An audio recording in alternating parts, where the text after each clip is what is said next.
Doctor বলে বের করেন। যখন আপনি বের করে দিলেন, ডাক্তার এবার আস্তে করে থার্মোমিটারটা ঘুরিয়ে নিয়ে বলে তোমার জ্বর হয়েছে 102 ডিগ্রি। এটা প্যারাসিটামল দিয়ে হবে না, এটা অ্যান্টিবায়োটিক মারা লাগবে।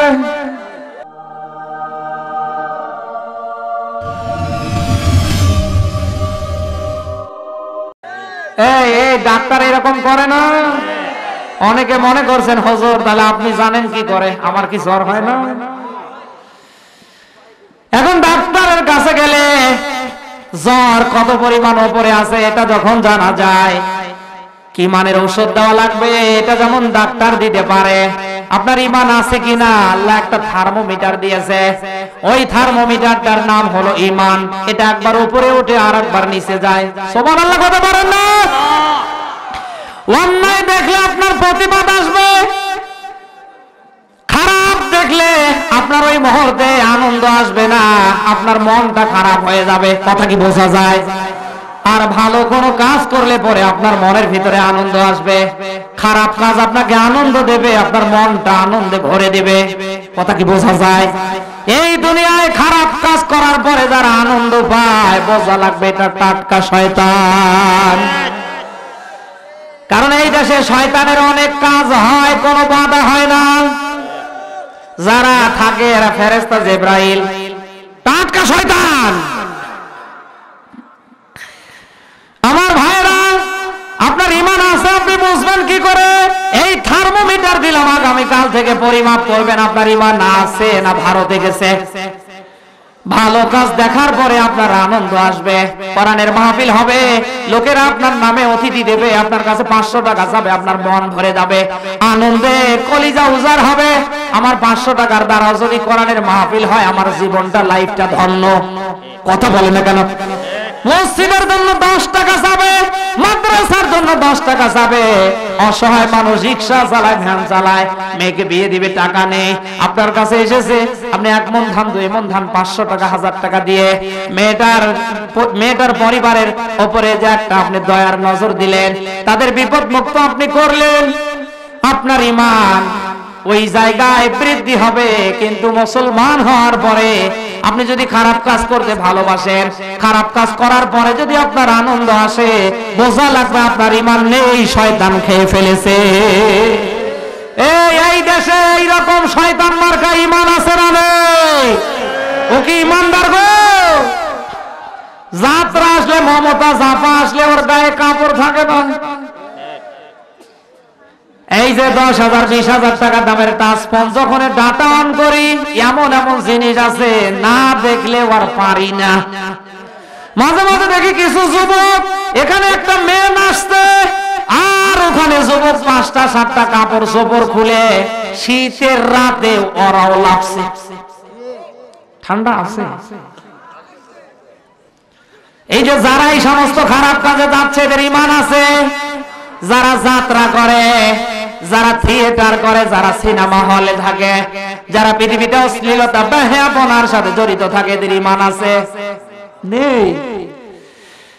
আজ অধিকাংশ মানুষ মসজিদে যেতে চায় না, নামাজের কথা বললে ওর মনটা কেমন কেমন করে। এই কোয়ালিটির মানুষ এই দেশে আছে না নেই? আমার ভাইরা, আপনার ঈমান তো নেই, আর এই সমস্ত মানুষ উল্টা পাল্টা কথা বলে। আমরা নামাজ না পড়ি কি হয়েছে? আমাদের ঈমান ঠিক আছে। এই দেশে শয়তান নেই। অথচ আল্লাহর নবী দিয়েছে কান লাগান, লা সালাত আলা ঈমানা, যার নামাজ নেই তার কোনো ঈমান নেই। যার নামাজ নেই, না বোঝা যাচ্ছে না, যার নামাজ নেই তার কোনো, যার নামাজ নেই তার কোনো ঈমান কি নামাজ দিয়ে না ছাড়া? যে লোকগুলো নামাজ না পড়ে বলে আমাদের ঈমান ঠিক আছে, বোঝা লাগবে দুনিয়ায় যদি কেউ শয়তান না দেখে থাকে, এটাকে দেখলেই শয়তান দেখা হয়ে যাবে।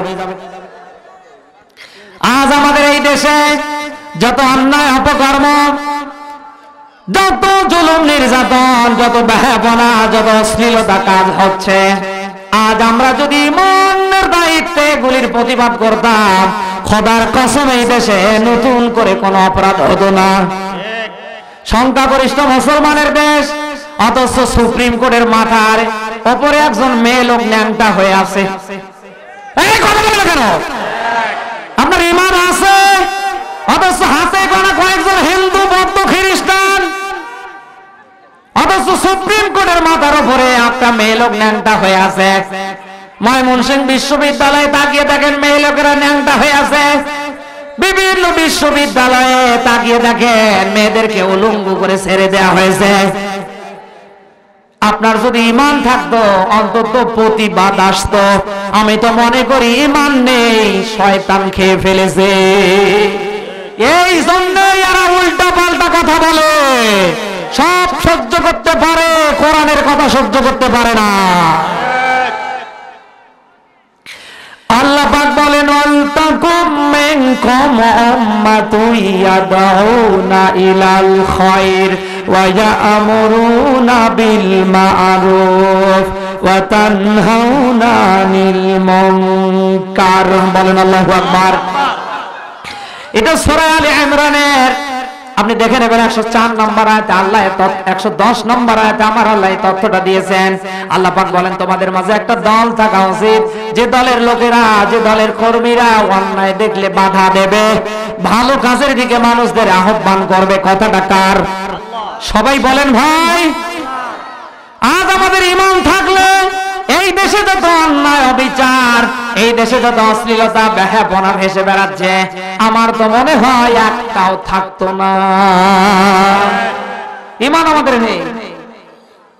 আল্লাহ পাক বলেন কুনতুম খায়রা উম্মাতিন উখরিজাত লিন-নাস তা'মুরুনা বিল মা'রুফ। বলেন আল্লাহু আকবার। আল্লাহ বলেন তোমরা শ্রেষ্ঠত্ব জাতি, আর তোমাদেরকে বের করেছে মানুষের কল্যাণের জন্য। আমাদেরকে বের করেছে আল্লাহ কাদের কল্যাণের জন্য? কি ভাই আপনারা কষ্ট পাচ্ছেন?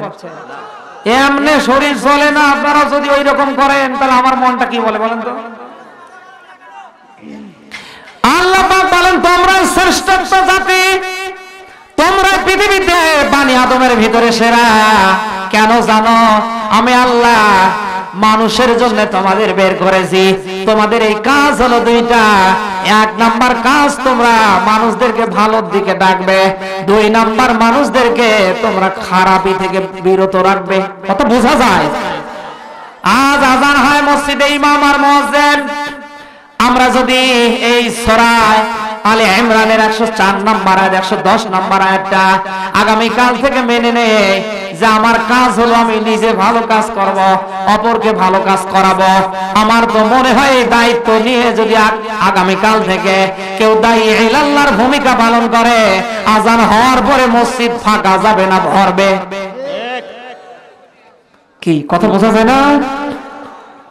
আমার বান্দারা, এই পৃথিবীতে ভালো কাজের দিকে আপনি যদি হাতটাকে প্রসারিত করেন, আপনার দ্বারা কোনো মানুষ ভালো কাজ শুরু করে দিল, একটা মানুষ 5 ওয়াক্ত নামাজ পড়ে না, এই লোকটাকে আপনার 5 পকেটের টাকা দিয়ে চা খাওয়াইয়ে বিভিন্ন কায়দা কৌশল দিয়ে লোকটাকে নামাজি বানালেন। আপনি হয়তো থাকবেন না, এই লোকটা যতদিন পৃথিবীর এই ময়দানে নামাজ আদায় করবে, মহান রব্বুল আলামিন কিয়ামত পর্যন্ত সব আপনার আমলনামায় দিতে থাকবে। আল্লাহর ঘর মসজিদের জন্য, বিভিন্ন ভালো কল্যাণকর কাজের জন্য যখনই আপনার কাছে মানুষ এসে অর্থ চাবে, আপনি যদি টাকা দিয়ে নাও সাহায্য করতে পারেন, আপনি যদি অন্য কোন দিক দিয়ে সাহায্য করতে নাও পারেন, আপনার মেধা আছে, যোগ্যতা আছে, অন্তত মুখ দিয়ে পরামর্শ দিয়ে করা লাগবে। সুবহানাল্লাহ করতে পারেন না? কারণ এই দুনিয়া আপনি চিরদিন থাকার জন্য আসেননি। বিশ্বনবী জানিয়েছেন তিরমিজি শরীফের হাদিস, মানুষ দুনিয়া থেকে যখন মারা যাবে, মানুষ যখন ইন্তেকাল করবে, মানুষ যখন পৃথিবী ছেড়ে বিদায় নিয়ে চলে যাবে, আমলের একটার পর একটা দরজা আল্লাহ বন্ধ করে দেবে। 3টা আমলের দ্বার কিয়ামত পর্যন্ত আমার আল্লাহ বান্দা বান্দীদের জন্য খুলে দেবে। সুবহানাল্লাহ বলতে পারেন না? এক নাম্বার কাজ কি? সাদকাতুল জারিয়া। আপনি সাদকাতুল জারিয়া মূলক পৃথিবীতে যদি মানুষকে ভালো জায়গায় নিতে পারেন, মানুষকে ভালো কাজ ধরিয়ে দিতে পারেন, ভালো জায়গায় কোনো ভালো জিনিস আপনি রেখে গিয়ে মরতে পারেন, মহান রব্বুল আলামিন কিয়ামত পর্যন্ত কবরে সব দিতেই থাকবে। আজ অনেকের ছেলে মেয়ে আছে, চরিত্র এতটাই খারাপ হয়ে যাচ্ছে, আপনার এই 5টা ছেলের ভেতরে একটা ছেলেকে যদি দিনী শিক্ষায় শিক্ষিত করে, কোরআনের হাফেজ বানাতে পারেন, আলেম বানাতে পারেন, এই যে আপনি দুনিয়ায় কিছুদিন পরে হয়তো থাকবেন না, বা 20 বছর পরে দুনিয়া ছেড়ে চলে যাবেন, আপনার এই সন্তানটা দুনিয়া যতদিন বেঁচে থাকবে, আল্লাহর কোরআনের প্রতি, ইসলামের পথে যত ভালো ভালো কাজ করবে, যত মানুষকে ভালো ভালো কাজের আঞ্জাম দেবে, কবরে শুয়ে শুয়ে কিয়ামতের আগ পর্যন্ত আপনি সওয়াব পেতেই থাকবেন। আমার বন্ধুরা, আজ আমরা এটা করতে চাই না। আমরা হুজুরকে দাওয়াত দিয়ে নিয়ে এসে গরুর গোশত খাওয়াই আর পকেটে টাকা ধরিয়ে দেয়। এমন কোন বাপের বেটা নেই যে দাঁড়িয়ে বলবে আমি 500 টাকা দামের গরুর গোশত খাওয়ার পরে ওর মায়ের জন্য বাবার জন্য দোয়া করেছি, এটা কবুল হয়েছে। এই পারবে? আমি পারবো? আমার ভাইরা, আমার দোয়া আপনার মায়ের জন্য বাবার জন্য কবুল হতেও পারে, নাও পারে, কিন্তু আপনি নেক সন্তানের পরিচয় নিয়ে কোরআনে কারীমের সূরা ফাতিহার পরে সহজ একটা সূরা নাম হলো সূরা ইখলাস, এই কুল হুয়াল্লাহু আহাদ, এটা যদি বিসমিল্লাহ সহকারে 3টা বার আপনি পড়তে পারেন, মহান রব্বুল আলামিন 10টা পারা কোরআন পড়ার সমামূল্যময় দান করবেন। সুবহানাল্লাহ। মা নেই, বাবা নেই, মায়ের জন্য বাবার জন্য, মায়ের কবরের পাশে বাবার কবরের পাশে দাঁড়িয়ে যদি আপনি সূরা ইখলাস 3 বার পড়তে পারেন, আপনি হাত তুলতে দেরি করবেন, আল্লাহ আপনার হাত কবুল করতে দেরি করবে না।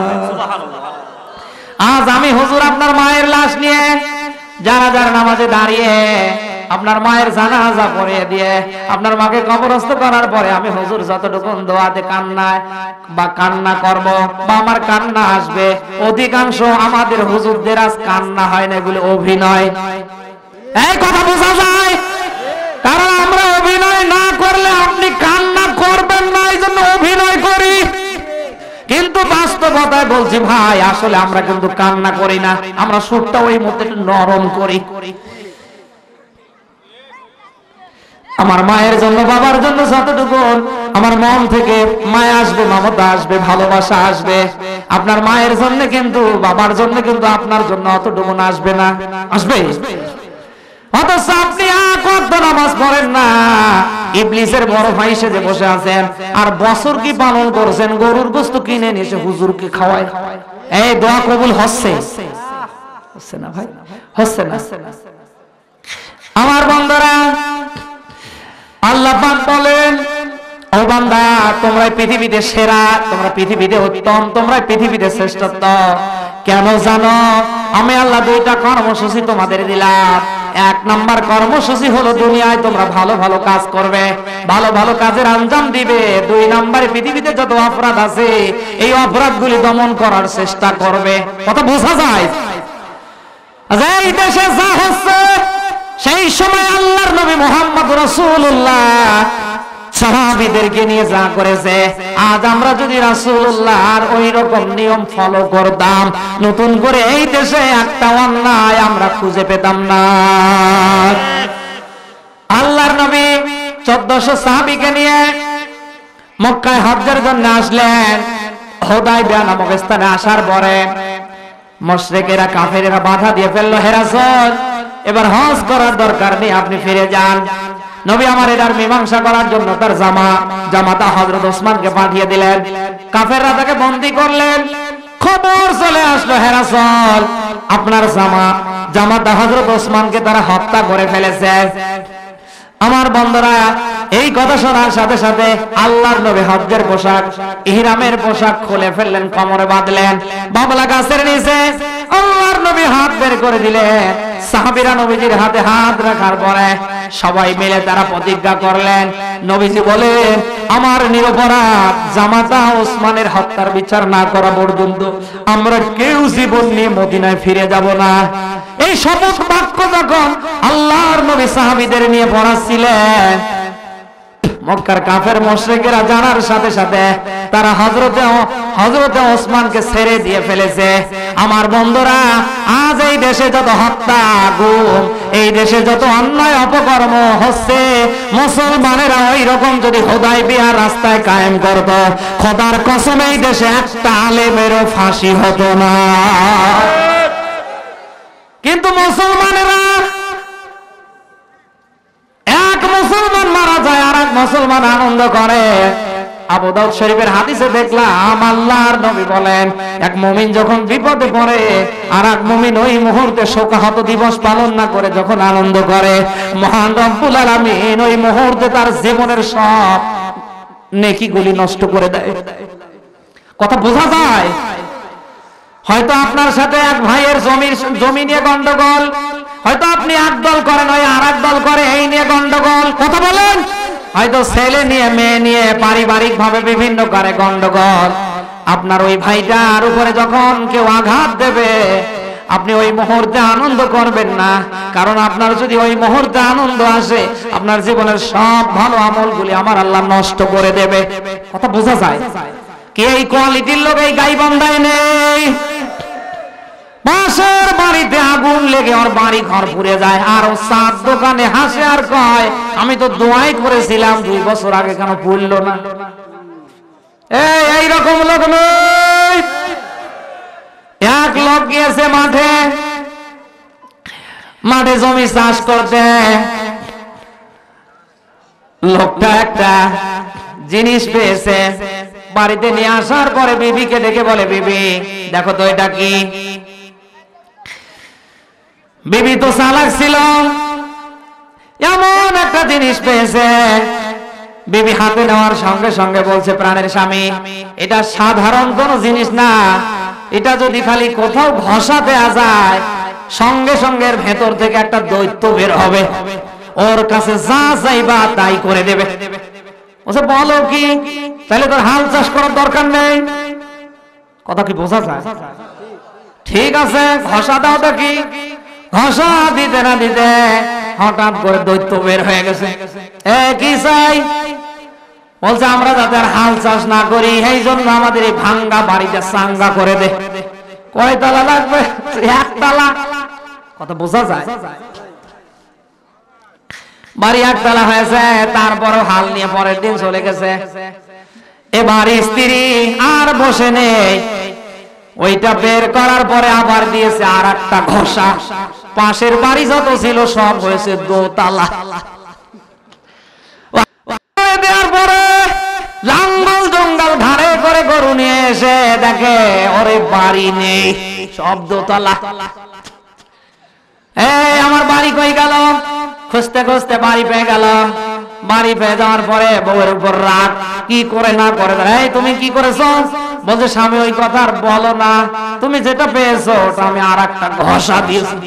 দৈত্য বলে, কি চাই? তাড়াতাড়ি বলো, কাজ যদি না দাও তোমাকে আমি খেয়ে ফেলবো। আমি চিন্তা করলাম, আল্লাহ আমার যদি জীবনে না থাকা হয় দুনিয়ায়, তাহলে বাড়ি দিয়ে আমি কি করবো? ঠিক আছে, আমাদের 1 তালা হয়েছে, পারলে অন্যদের 2 তালা করে দাও। কি? আমার বন্ধুরা, সঙ্গে সঙ্গে লোকটা বলে, প্রাণের স্ত্রীর শোন, তুমি এটা যখন করেছ, এবার আর একটা ঘষা দাও। দত্ত যখন বের হবে, যখন বলবে কি চাই, তখন আমি বলবো আমার একটা চোখ কানা করে দে। আমার একটা চোখ কানা। স্ত্রী বলছে, তোমার চোখ কানা হলে তুমি তো দেখবে না টেরা। শোন, আমার একটা চোখ যাই যান, পাশের বাড়ির যত মানুষ আছে তাদের তো 2টা চোখ কানা। এইরকম প্রতিহিংসার মানুষ আছে না?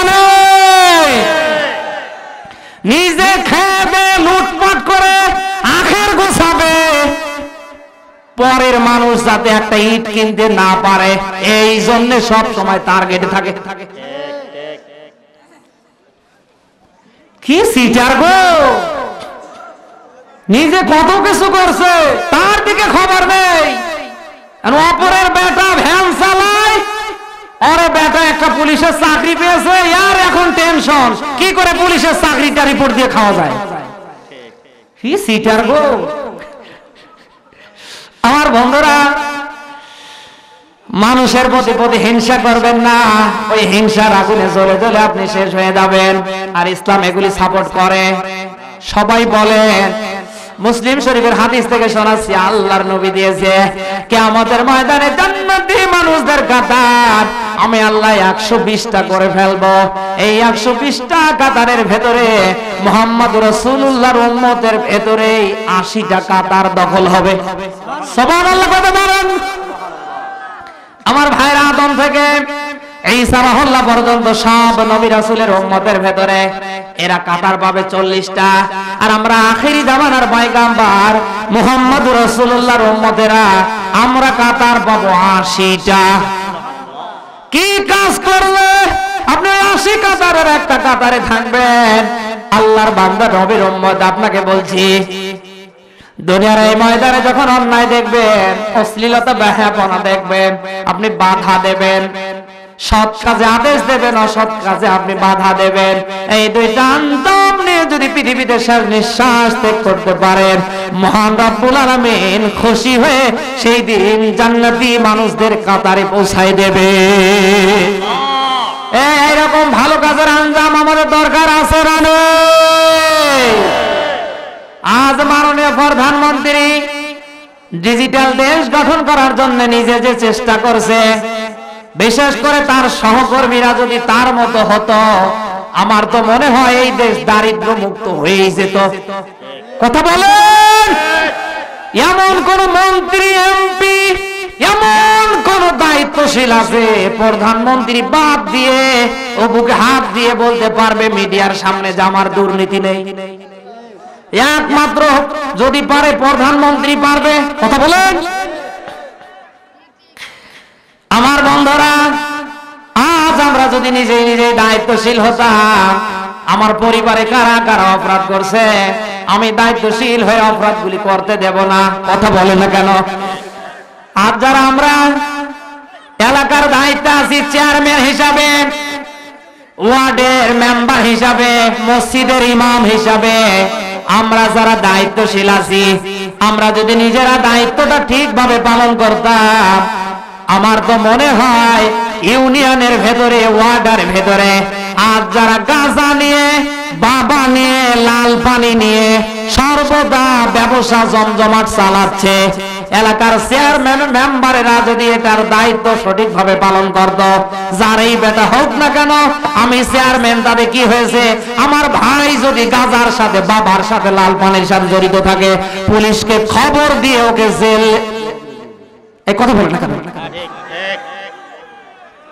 আজ আপনি তাকিয়ে দেখেন, ইউনিয়নের চেয়ারম্যানের কাছে ছাড় পায় ওর গোষ্ঠীর লোকেরা, বংশের লোকেরা। বিচার হয় কাদের? ওই যে রিক্সা চালকের ব্যাটার। আজকের দায়িত্বশীলগুলি যদি সঠিকভাবে দায়িত্বটা পালন করত, আল্লাহ যে তথ্যগুলি দিয়ে পাঠিয়েছে, সৎ কাজে আদেশ দিবা, অসৎ কাজে বাধা দিবা, এই দুইটা কাজের আঞ্জাম যদি চেয়ারম্যান, মেম্বাররা, এমপি, মন্ত্রী, মিনিস্টারেরা পালন করত, খোদার কসম মাননীয় প্রধানমন্ত্রীকে এত টেনশন ডিজিটাল দেশ গঠন করার জন্য করা লাগতো না। আজ প্রধানমন্ত্রী বাদ দিয়ে যারা আছে সবগুলো সিটার। এরকম লোক এই দেশে নেই।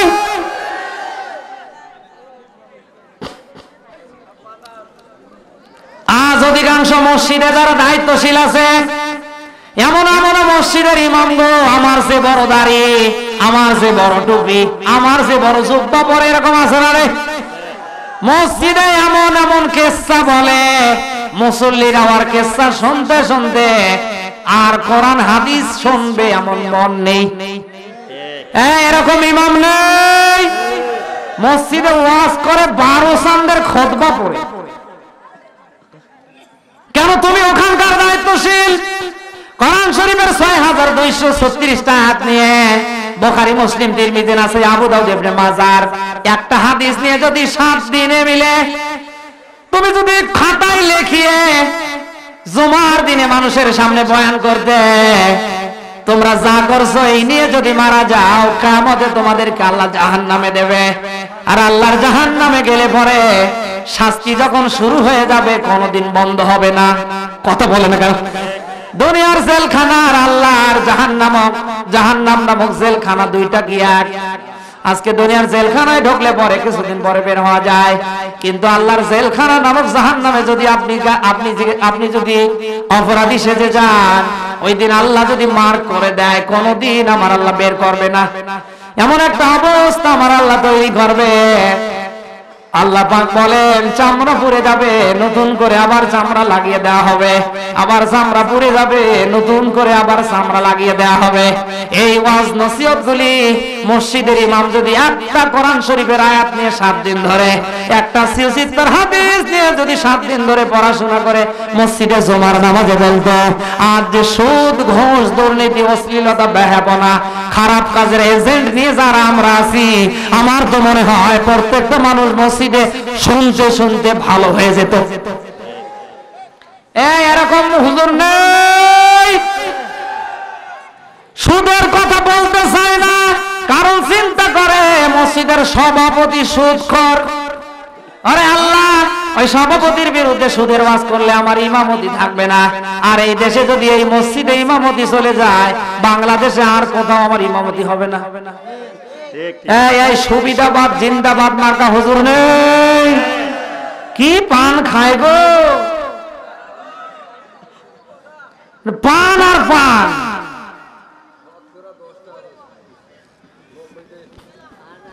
তুমি হুজুর যদি আল্লাহর দিকে তাকিয়ে আল্লাহর ভয় নিয়ে আল্লাহর কোরআনের সূরা আলে ইমরানের 104 নম্বর 110 নম্বর আয়াত নিয়ে মুসলিম শরীফের হাদিস নিয়ে যদি তুমি একটু আমল করতে, সভাপতি যতই সুদখোর হোক, যতই সিটার হোক, বাটপার হোক, তুমি হক কথা বলতে, ইমামতি থাকে থাক না থাকে না, প্রয়োজনে বাদাম বিক্রি করে পরিবার চালাতে। কি দায়িত্বশীল গো। বুখারী শরীফের হাদিসে আল্লাহর নবী দিয়েছেন, কিয়ামতের ময়দানে অধিকাংশ দায়িত্বশীলরা ধরা খাবে। এই জন্য আমাদের দায়িত্ব পালন সঠিকভাবে করার দরকার আছে না নেই? অনেক মসজিদের সেক্রেটারি দেখবেন ঘুষখোর, মদারু, গাজারু, এর বিরুদ্ধে কথা বলে না। তুমি কথা বলো না কেন? তুমি যে কায়দায় ইমামতি করছো, তোমারও নামাজ হচ্ছে না, বাদ বাকি একটারও নামাজ হচ্ছে না। এই কথা বোঝা যায়। দলিল দিচ্ছি, আল্লাহ পাক বলেন, ইন্নাল্লাযীনা ইয়াকতুমুনা মা আনজালনা মিনাল বায়িনাতি ওয়াল হুদা মিন বাদি মা বায়্যানাহু লিন-নাস উলাইকা ইয়ালআনুহুমুল্লাহু ওয়া ইয়ালআনুহুমুল লাঈনুন। বলেন আল্লাহু আকবার। এটা সূরা বাকারা 2 নম্বর পারা 159 নম্বর আয়াতের অংশ আমার আল্লাহ দিয়েছেন। আপনাদের কষ্ট হচ্ছে? এখন আমি লাইনে উঠেছি, আর ছাড়বো না, দেখি ওরা কি করে। এখন ভয় দেখাবে, হুজুরে পুলিশ আসছে। আমার বন্ধুরা, আল্লাহ পাক বলেন ওই সমস্ত মানুষের উপরে লানত, যারা আল্লাহর পক্ষ থেকে বিধান আসার পরে, স্পষ্ট দলিল প্রমাণ কোরআন আসার পরে যারা এটা গোপন করে স্বার্থের কারণে, চাকরি বাঁচানোর কারণে, আল্লাহ বলেন আমার লানত সারা দুনিয়ার মানুষদের লানতের উপরে। তাহলে যারা সুদের কথা চাকরি চলে যাবে জন্য বলে না, ঘুষের কথা চাকরি বাঁচানোর জন্য যারা বলে না, এই পৃথিবীতে অশ্লীলতা বেহায়াপনার এজেন্ট নিয়ে যারা আছে, মসজিদে দায়িত্বশীলদের ভেতরে থাকার কারণে ইমামতি করার পরে যারা বলে না, আল্লাহ এদের লানত দেয় तमाम দুনিয়ার লানতকারীদের লানতের উপরে। এখন আপনি বলেন তো, ওর ইমামতিটা ওখানে কি করে হয়? তাহলে ওর পেছনে নামাজ হয়? এই কথা বলেন না কেন ভাই? আল্লাহ যদি ওরে লানত দেয়, আল্লাহ ওরে অভিশাপ দিচ্ছে, সারা দুনিয়ার সব মাখলুকাতেরা ওই শয়তানের উপরে অভিশাপ দিচ্ছে, কারণ কোরআনের হক কথা গোপন করার কারণে। তাহলে ওই শয়তান যদি অভিশপ্ত হয়, তাহলে পিছনে যারা দাড়ি নিয়ে টুপি নিয়ে দাঁড়িয়ে আছে নামাজ হয়। অধিকাংশ মসজিদগুলিতে নামাজ হচ্ছে না। কি চেহারা গো, মাথার থেকে পাগড়ি খোলে না। এরকম পাগড়ি বড় করা হুজুর নেই, পাগড়ি বড় ধান্দা নিয়ে আসো না। একটা হক কথা মসজিদে বলতে চায় না, সব সময় চিরুনি দিয়ে দাড়ি, এরকম দাড়ি, আর এই যে খোসা নিয়েছে গো, এ পাশে একবার ও পাশে একবার, আর পান খোলে আর খায়, মনে হয় ছাগল। এই শয়তানদের কারণে বাদবাকি হুজুররা আজ এই দেশ থেকে অপমানিত হচ্ছে। আজ এক মসজিদে হুজুর হক কথা বলার কারণে ওর চাকরি চলে যায়। ওই রকম কিছু ছাগল মার্কা হুজুর আছে, আরো লাইন ধরে 100 জন আসে। এরা যদি অন্যায়ের প্রতিবাদ করতো গো, আমার তো মনে হয় এই দেশে নতুন করে হক কথা বলতে গিয়ে কোন মসজিদে ইমামের চাকরি যেত না। আমি হক কথা বলার কারণে আমার চাকরি চলে যায়, আর লাইন ধরে ওই রকম কিছু পাগড়িওয়ালা হুজুর আসে। হুজুর, ওই হুজুরটার ব্যাপারে আর বলিয়েন না, বাজারে সব জায়গায় আপনারা নিয়োগ দেওয়ার সময় দেখেন নাই, শয়তান দেখছেন কথা। আপনি এটা করবেন না, পৃথিবী ছাড়া লাগবে। এজন্য আমরা স্ব স্থান থেকে আমাদের দায়িত্বগুলি পালন করব। এই সবাই পারবো? আমরা সবাই পারবো? আল্লাহ যেন দায়িত্ব পালন করে মরবার তৌফিক দান করে। এই পৃথিবীতে যতদিন থাকবো ভালো ভালো কাজের আঞ্জাম নিয়ে আমাদের বাঁচবার আর মরবার আল্লাহ যেন তৌফিক দান করে। জীবনে যে অপরাধ হয়েছে আমাদের অপরাধগুলি আল্লাহ যেন মাফ করে। সবাই বলেন আমিন।